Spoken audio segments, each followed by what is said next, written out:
Okay, I don't think there's an easy way into this one, so let's just get straight into it. A few days before Taylor Swift got married, she got booed, live, in front of 50,000 people at Alan Jackson's farewell show, and it happened the second her tribute video for him came up on the screen. Around the same time, everything else started coming out too.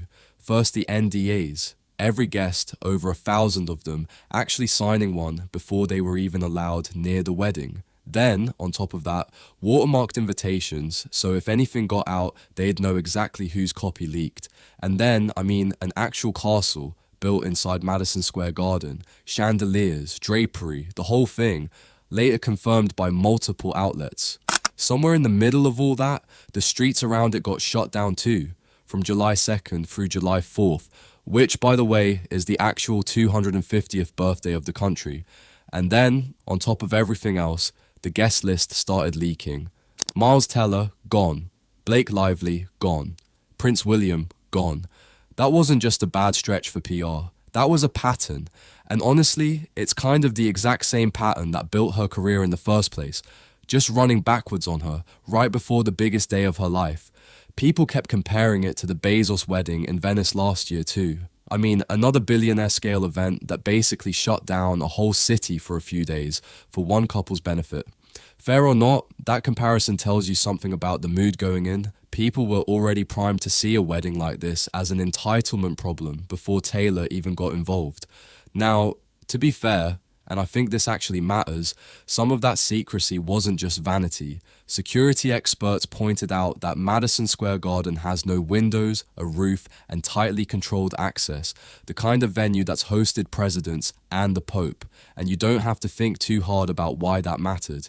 Just weeks earlier, several of her own European tour dates got cancelled after officials uncovered an actual plot to attack the venue. So some of this, genuinely, wasn't paranoia. It was a real security calculation, and a reasonable one.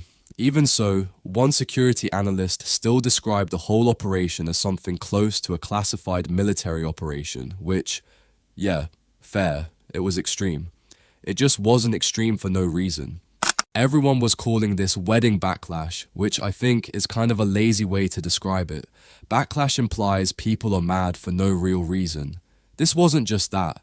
This was control, the exact thing that made Taylor Swift the biggest pop star on the planet, finally running into the one event it was never built to fully survive. Not random, not new either, just the first time it happened somewhere this public. So let's actually start with the control itself, because honestly, that's where all of this begins. You had the NDAs, you had watermarked invites, no plus ones, even for people who'd cleared out their whole summer for this. Guests weren't even told the schedule, just which days to keep free. Not even close family got more than that, apparently. One insider put it about as bluntly as you can. It's a wedding, not a Middle East peace summit. And here's the thing, even some of the guests who did get in were reportedly unhappy.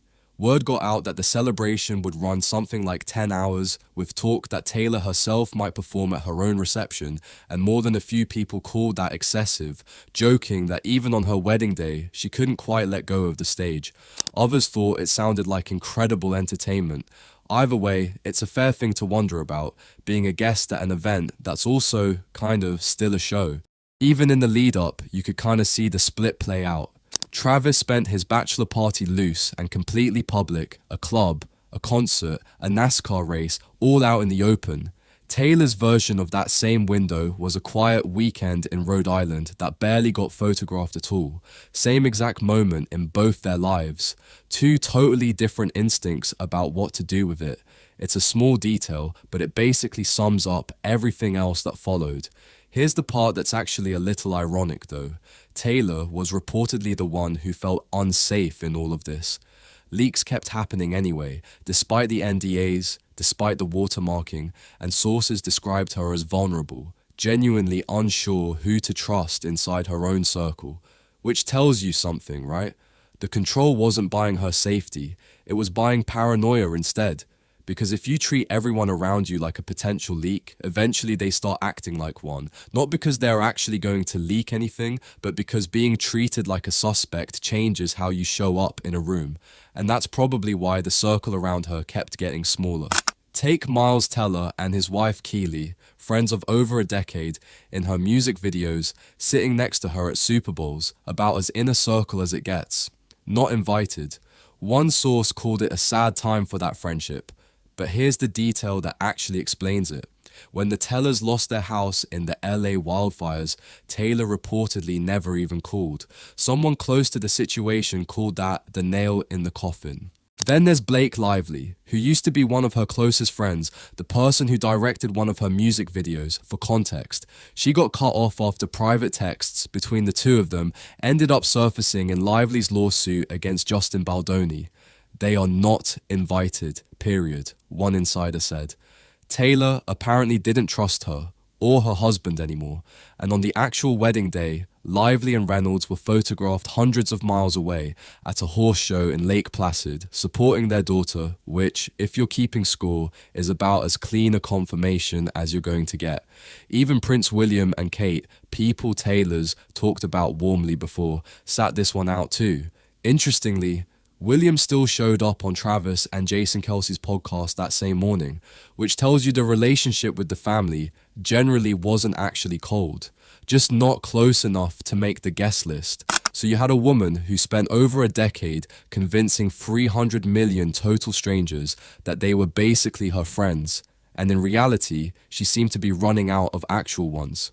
It's worth remembering this is the same person who, a decade ago, was famous for having the biggest, most photographed friend group in pop culture, the whole squad era, red carpets full of other famous women just to prove how big and warm her circle was.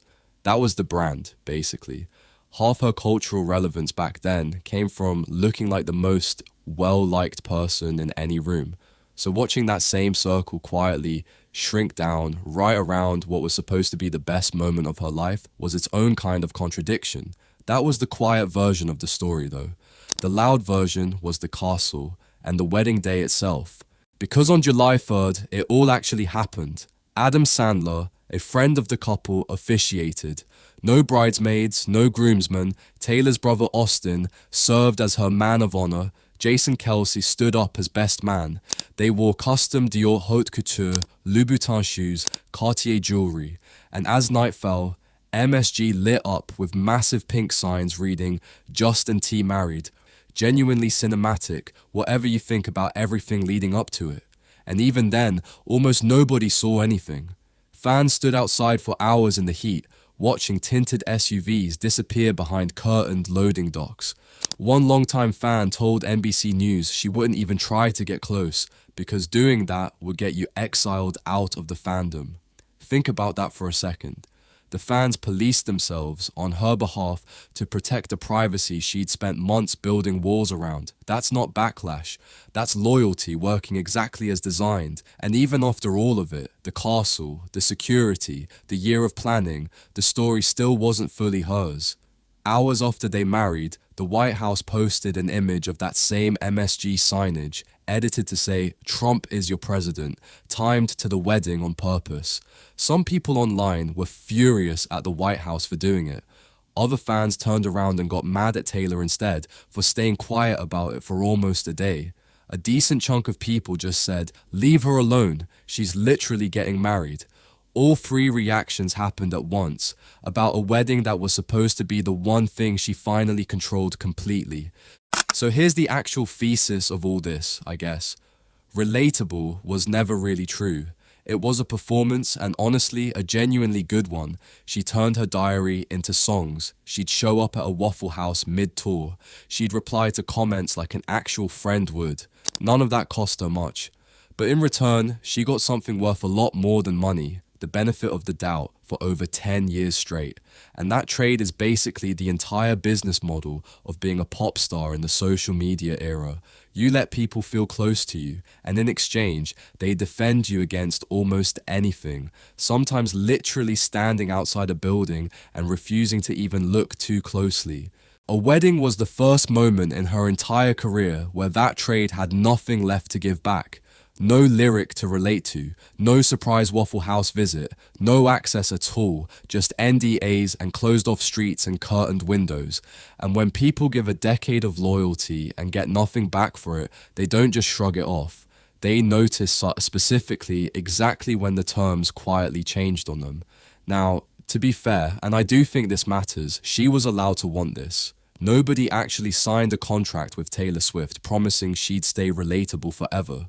She never asked 300 million people to build an identity around her. They did that on their own. So maybe none of this was betrayal at all. Maybe it was just the first time she said no to a role she never agreed to play in the first place. And genuinely, a decent amount of the secrecy had a real reason behind it, not just image control. That's a fair point, honestly, and I don't think the people making it are wrong to feel that way. A lot of them are just tired of watching a stranger get picked apart for wanting one day that actually belonged to her. I just don't think it changes the outcome though, because image was never a favor she was doing anyone. It was a deal, unspoken, but still real. And you don't get to quietly change the terms of a deal and then act shocked when the other side notices, even when some of your reasons for changing it were completely legitimate. Which is really what those boos were about, I think. Days before any of this even happened. Not cruelty, not people turning on her for no reason. Just an audience realizing all at once that a relationship they always assumed went both ways had actually been one-directional for a while. So no, this was never really about a street closure or a guest list or a castle built inside a basketball arena or even the government trying to make her wedding about itself. Those are just symptoms of something bigger. What people were mourning before she even walked down the aisle was a version of Taylor Swift that made them feel chosen. And getting married anyway, right on schedule, castle and all, just confirmed it. Not because she lied about who she was, but because nobody ever actually stopped to ask if that version was true in the first place.